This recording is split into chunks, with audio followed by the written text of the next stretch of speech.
الناس بخلق أو كما قال النبي صلى الله عليه وسلم صدق الله العلي العظيم وصدق رسوله النبي الكريم ونحن على ذلك من الشاهدين والشاكرين والحمد لله رب العالمين سبحانك لا علم لنا إلا ما علمتنا إنك أنت العليم الحكيم اللهم صل على محمد وعلى آل محمد كما صليت على إبراهيم وعلى آل إبراهيم إنك حميد مجيد اللهم بارك على محمد وعلى آل محمد كما باركت على إبراهيم وعلى آل إبراهيم إنك حميد مجيد الحمد لله محی السنہ আল্লামা শাইখ ফখরুদ্দিন রহমাতুল্লাহি আলাইহির স্মৃতি বিজড়িত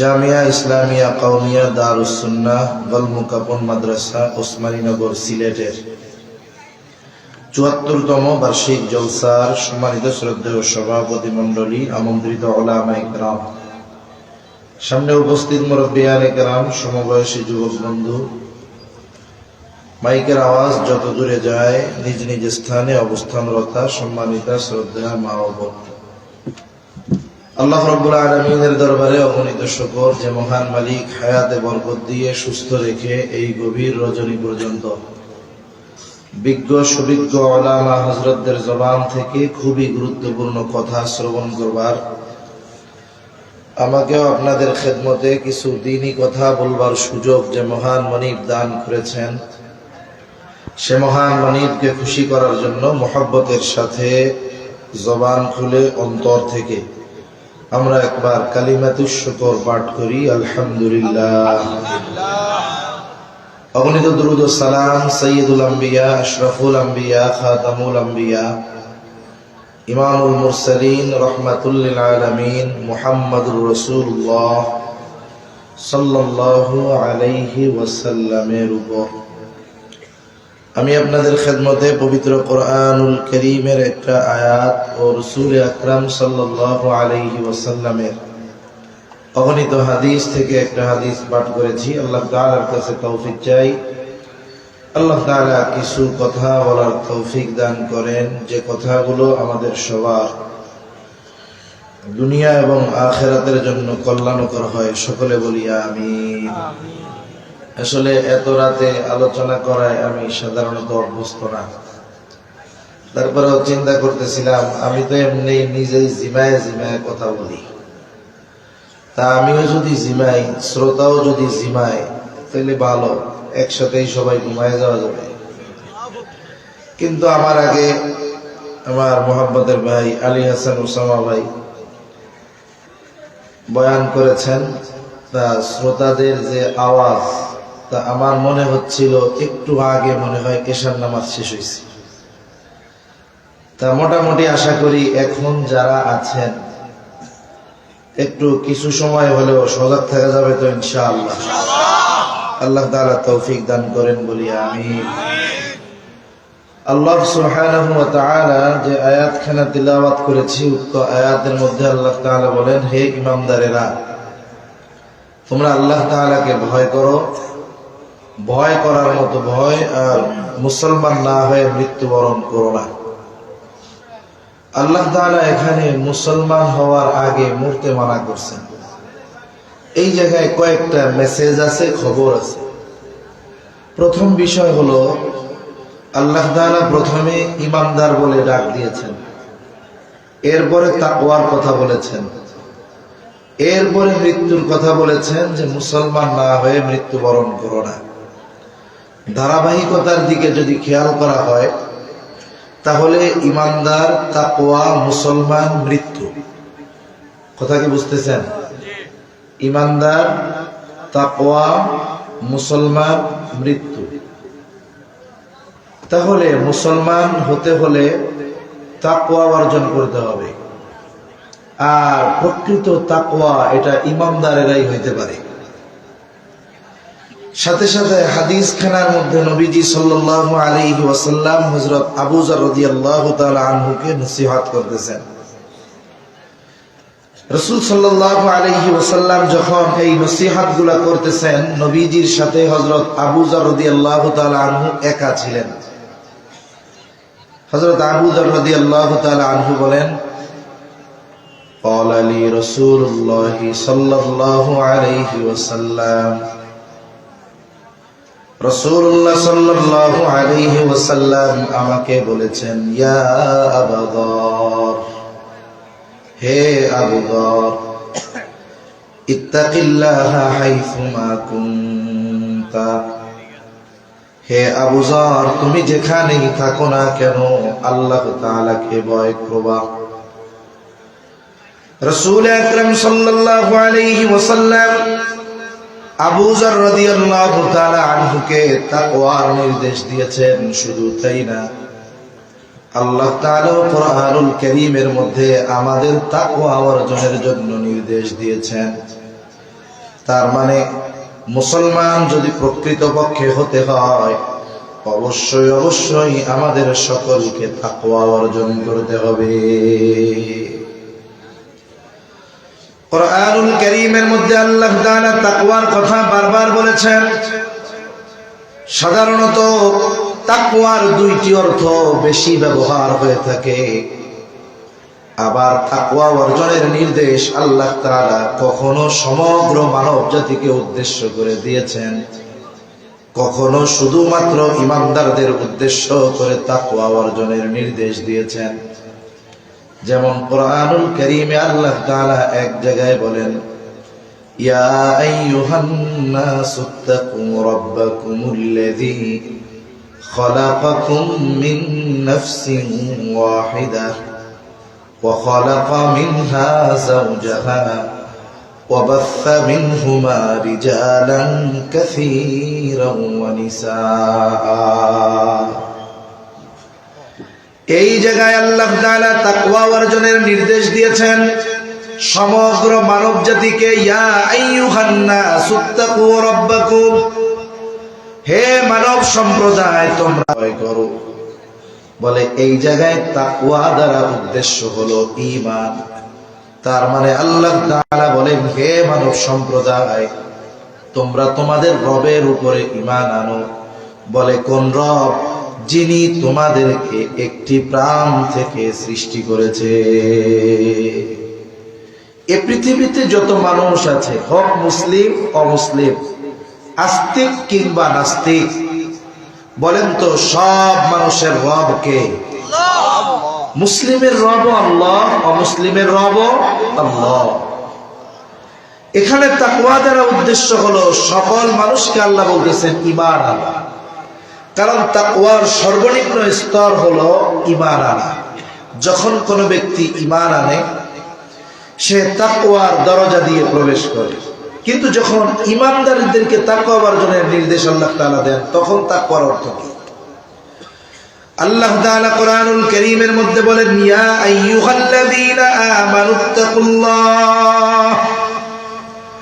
হে ঈমানদারেরা তোমরা মুত্তাকী হও। তাকওয়া শব্দের সাধারণত দুইটা অর্থ বেশি ব্যবহার হয়। একটা শব্দ, একটা অর্থ হলো ভয় করা।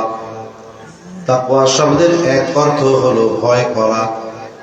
বলে মানুষ সাধারণত আরেকজন মানুষকে দুইটা কারণে ভয় করে। এক নাম্বার, সমাজের সবচাইতে খারাপ মানুষ যারা, দুর্দর্শ সন্ত্রাসী যারা, ক্যাডার যারা, খারাপ মানুষ যারা, বলেন তো এই ধরনের মানুষকে আমরা ভয় করি কি করি না? করেন আপনারা? একটু মুখ খুলে করেন? করি। আবার সমাজের সবচাইতে ভালো মানুষকে আমরা ভয় করি।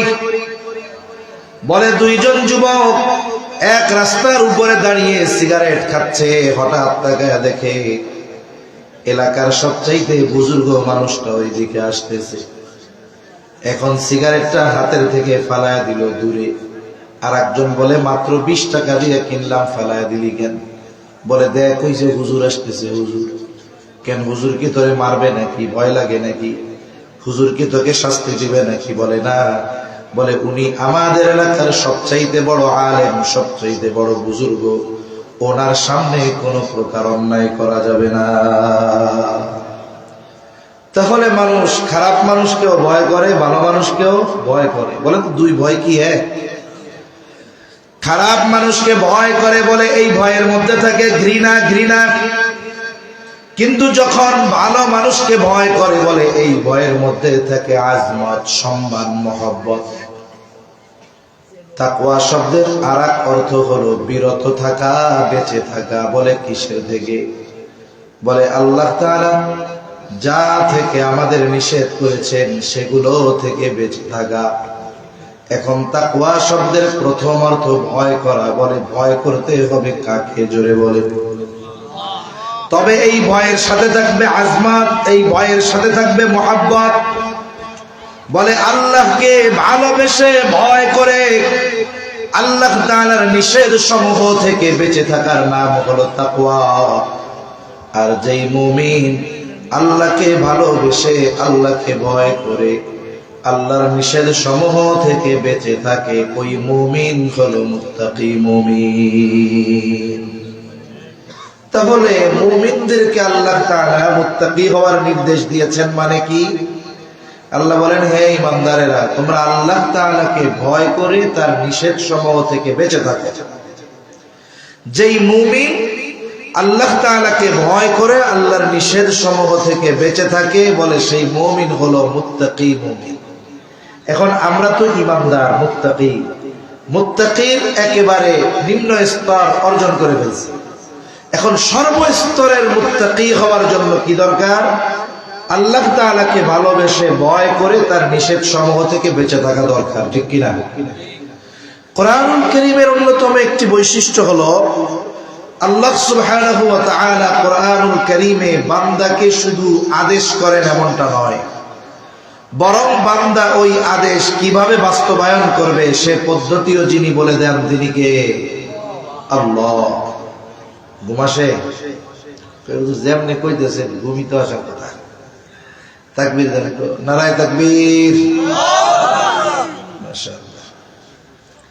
তাহলে আল্লাহ তাআলা শুধু আদেশ করেন, আল্লাহ তাআলা আদেশ বাস্তবায়নের পদ্ধতিও বলে দেন। যেমন আল্লাহ তাআলা তাকওয়া অর্জনের শুধু আদেশ করেছেন তা নয়, তাকওয়া অর্জনের পদ্ধতিও আল্লাহ বলে দিয়েছেন। সবগুলো পদ্ধতি বলার মতো সময় সুযোগ নাই, একটা দুইটা নিয়ে আলোচনা করি। বলে আল্লাহ তাআলা বলেন, ইয়া আইয়ুহাল্লাযীনা আমানুত্তাকুল্লাহ। আল্লাহ তাআলা বলেন, হে ঈমানদারেরা, তোমরা মুত্তাকি হও। আমরা যদি জিজ্ঞাসা করি আল্লাহ কেমন করে মুত্তাকি হব, আল্লাহ তাআলা বলেন, ওয়া কুনু মা'আস সাদিকিন। আল্লাহ তাআলা বলেন, বান্দা মুত্তাকি যদি হতে চাও তুমি সত্যবাদীদের সঙ্গী হয়ে যাও। আল্লাহ তাআলা আবেদিন বলেন নাই, আল্লাহ তাআলা যাকিরিন বলেন নাই, সাদিকিন বলেছেন। কেন? বলে সত্যবাদিতার গুণ হলো এমন এক গুণ, যেই ব্যক্তি পরিপূর্ণ সত্যবাদিতার গুণ অর্জন করতে পেরেছে, বলে বাকি সব ভালো গুণ তার মধ্যে পাওয়া যায়। আল্লাহ তাআলা এই জায়গায় সঙ্গের কথা বলেছেন, সোহবতের কথা বলেছেন। একটা প্রবাদ আছে, সঙ্গ দোষে লোহাও ভাসে, সৎ সঙ্গ স্বর্গবাস, অসৎ সঙ্গ সর্বনাশ। এই জন্য আমি আপনি যদি বাস্তবেই মুত্তাকি হতে চাই, তাহলে যেই মানুষগুলো প্রকৃত মুত্তাকি তাদের সঙ্গ নেওয়ার দরকার আছে না নাই? মানুষের সোহবতের কারণে মানুষ অনেক কিছু অর্জন করতে পারে। আমাদের অঞ্চলে একজন ডাক্তার আছে, ডাক্তার বলে সে কিন্তু MBBS পাশ করা ডাক্তার না। ডাক্তার হইছে কেমনে? বলে সে একজন অভিজ্ঞ ডাক্তার, তার একটা ফার্মেসি ছিল, ওই ফার্মেসিতেই ওই ডাক্তার রুগী দেখত। এখন ওষুধ বিক্রয় করার জন্য তার একজন লোক দরকার, তা ওই ছেলেটারে উনি ওনার সাথে রাখছে। দীর্ঘদিন ওই ছেলেটা ডাক্তারের সাথে থাকছে। এক সময় মূল ডাক্তার যে সে মারা গেছে, দোকান চালানোর লোক নাই, ও টাকা পয়সা দিয়ে এইবার ফার্মেসি কিনে নিছে। এখন মানুষ ওরে ডাক্তার ডাকা শুরু করছে। আর বাস্তবতাও কি? বলে একজন নতুন MBBS ডাক্তার যেই রোগীর রোগ নির্ণয় করতে পারে না, কিন্তু ওই MBBS না হওয়া ডাক্তার ও রোগ নির্ণয় করে ওষুধ দেয়, মানুষ ভালো হয়ে যায়। তা গ্রামের মানুষও বলে যে দূর মিয়া, লেখাপড়া করে কি ডাক্তার হইল, আমাদের অমুক ডাক্তারই ভালো। অথচ ওই লোকটা ম্যাট্রিক পাসও করে নাই, অথচ তার নামের আগে ডাক্তার। মানুষেরও তার চিকিৎসার প্রতি আস্থা, ওষুধের প্রতি আস্থা, যে আল্লাহ চাইলে ও যদি ওষুধ দেয় ভালো হয়ে যায়।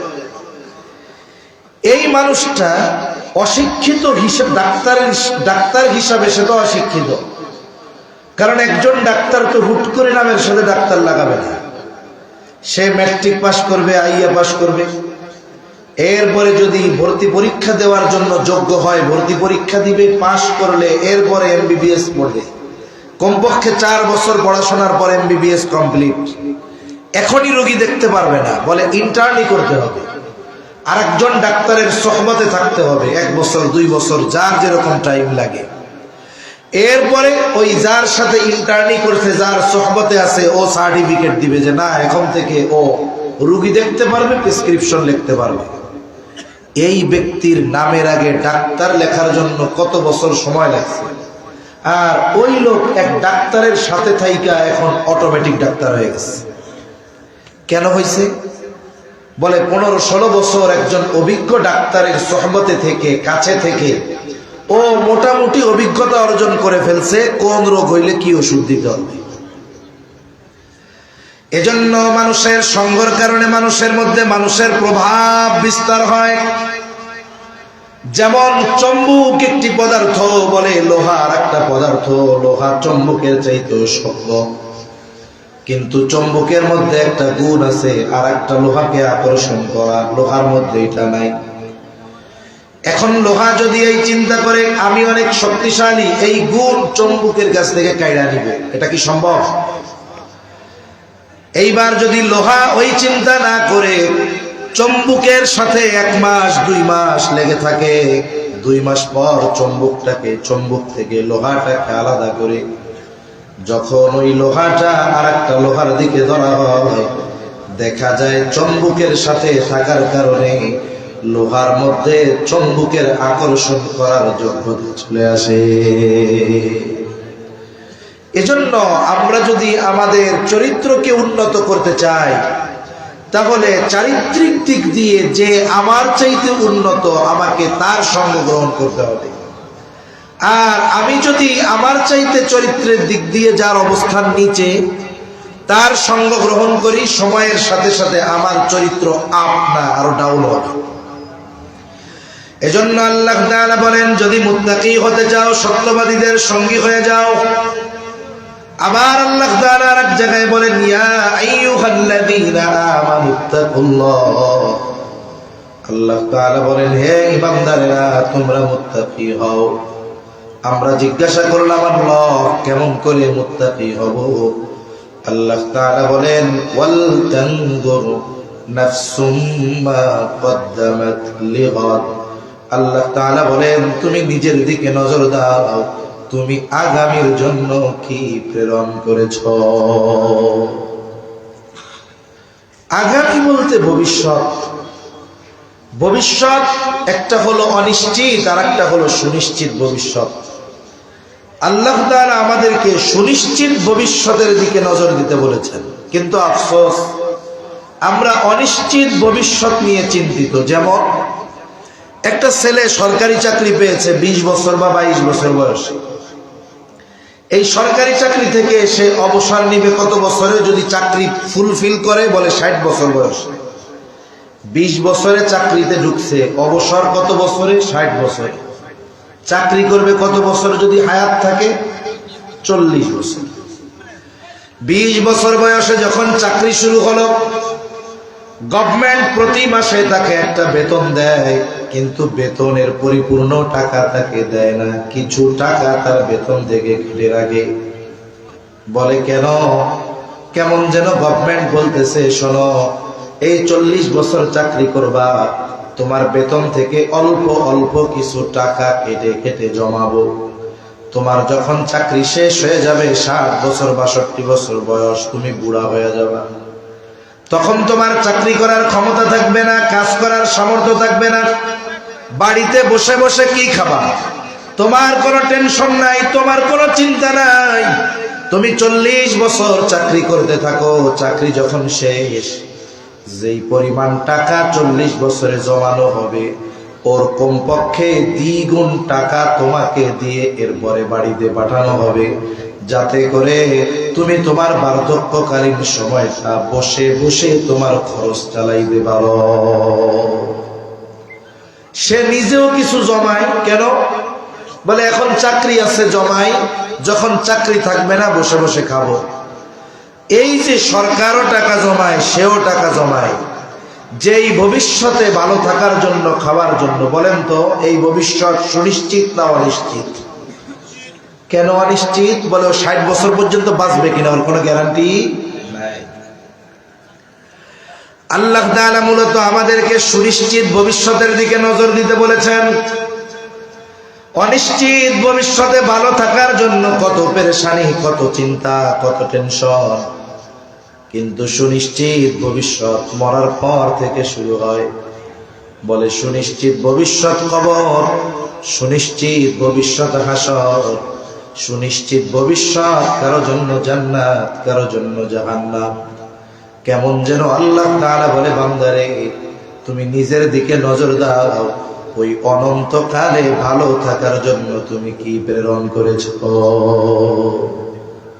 দুনিয়ায় ভালো থাকার জন্য তো টাকা জমাইতেছো, আখিরাতে ভালো থাকার জন্য তুমি ওই জায়গায় কি পাঠাইতেছো একটু হিসাব করো নিজে। এজন্য বুজুর্গানে দ্বীন আমাদেরকে মুহাসাবার কথা বলেন, জীবনের হিসাবের কথা বলেন। দেখুন, প্রত্যেকটা বাজারে বড় বড় ব্যবসায়ী থাকে। একজন ব্যবসায়ী হঠাৎ করে বড় ব্যবসায়ী হয়ে যায় না। এই সফল ব্যবসায়ী হওয়ার জন্য তাকে পরিশ্রম করা লাগে, কষ্ট করা লাগে। সাধারণত বড় বড় ব্যবসায়ীদের ক্ষেত্রে যেটা জানা আমার, যে দোকান মার্কেট বন্ধ হবে 10টায়, ওনারা 9টায় শাটার নামায় দেয়। এই 1 ঘন্টা কি করে? বলে 1 ঘন্টা সারা দিনের হিসাব করে। প্রথমত হিসাব করে আজকে তার বেচা কেনা কত হলো, দ্বিতীয় হিসাব করে আজকে কত টাকার মাল জিনিস কিনলো, তৃতীয় হিসাব করে আজকে বাকি কত গেল, 4 নম্বর হিসাব আজকের বেচা কেনার আলোকে তার লাভ কত হলো, এর একটা হিসাব বাহির করে।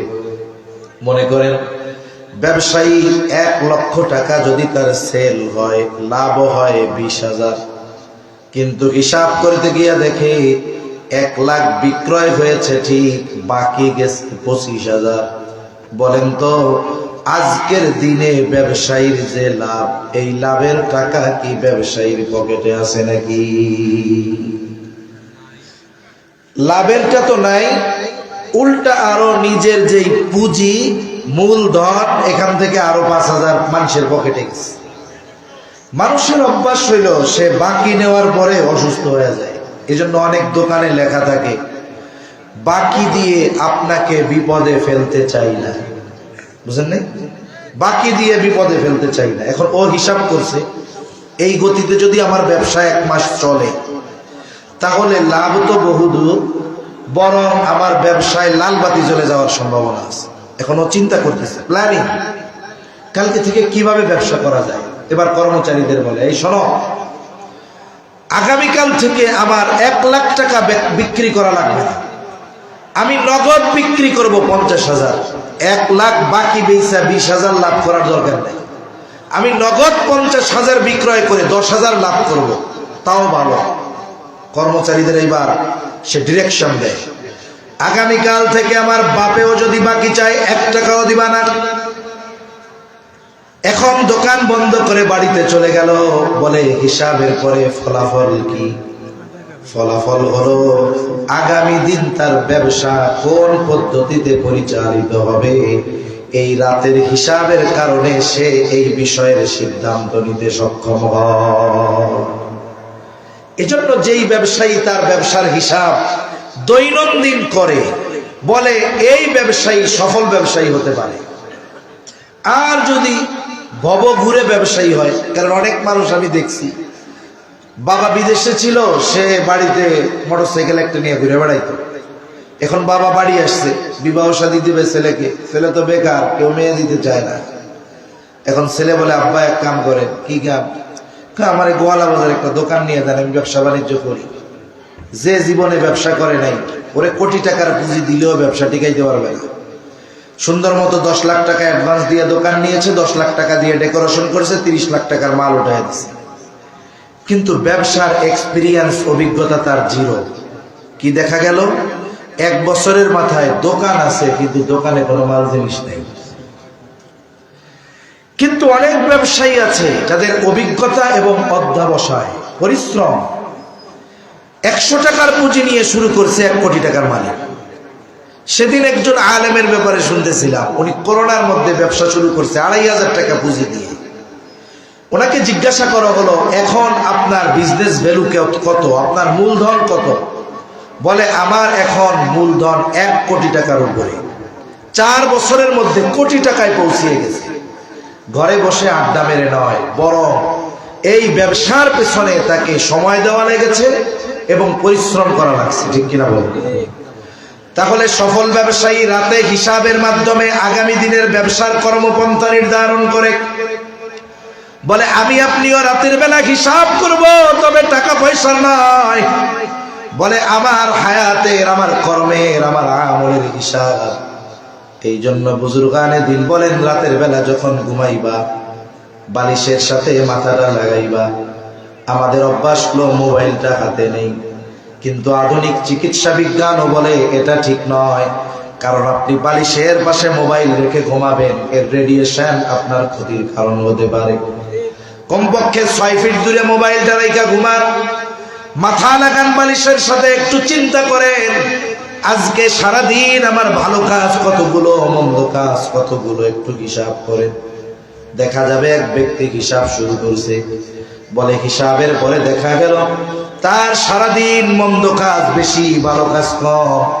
বলে, রাতের বেলায় যেই চিন্তা করে বিছানায় যায়, এর প্রভাব তার মধ্যে রাতের বেলা বিস্তার লাভ করে। এখন এই লোকটা হিসাব করে দেখে গুনাহ বেশি, সওয়াব কম। এখন তার মধ্যে একটা চিন্তা চলে আসছে, আরে আমার বিগত হায়াতের হিসাবটাও যদি এমন হয়, গুনাহ বেশি সওয়াব কম, আর যদি আজকের রাতটা আমার জীবনের শেষ রাত হয়ে যায়, আমল নামায় যদি গুনাহ বেশি হয়, সওয়াব যদি কম হয়, হয়তো আগামী হাসরের ময়দানে, আগামীকাল আল্লাহর সামনে আমাকে গুনার বোঝা নিয়ে আল্লাহর সামনে হাজির হওয়া লাগবে। মানুষের আত্মচিন্তা মানুষের জীবন পরিবর্তনের কারণ হতে পারে। হয়তো এই লোকটা এখন চিন্তা করবে, আল্লাহ, আমি আমার বিগত গুনাহের জন্য আপনার কাছে ক্ষমা চাই, আমি আগামীতে আর গুনাহ করব না। আয় আল্লাহ, আপনি আমারে মাফ করে দেন।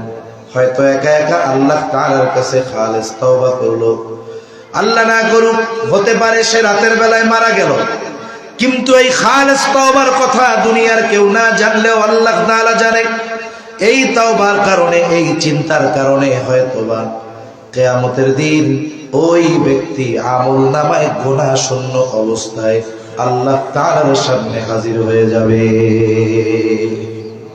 কারণ মানুষের কোন কথা, কার কথা, কি চিন্তা মানুষের জীবনে পরিবর্তন আনতে পারে, এটা বলা যায় না।